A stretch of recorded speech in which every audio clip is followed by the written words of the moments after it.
Hello, in this video I'm gonna show you how you can take high resolution photos on Motorola Edge 50 Ultra. In order to capture photos in the highest resolution possible, we need to, of course, go to the camera, and then over here we need to switch to more in order to find ultra resolution over here. With this option, or actually in this mode, we can capture photos using the highest resolution possible. So let me quickly capture the photo. There we go.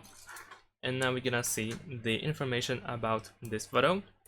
So if we tap over here, we can read that we have used 50 megapixels camera. The resolution is 6144 times 8192 in Ultra HDR.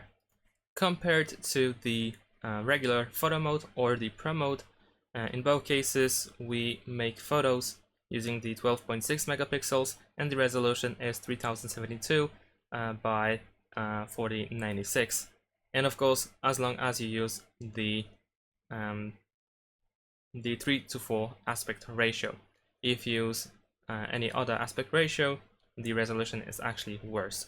So that's pretty much it. Thanks for watching, leave a like and subscribe to my channel, and see you in my next videos. Bye.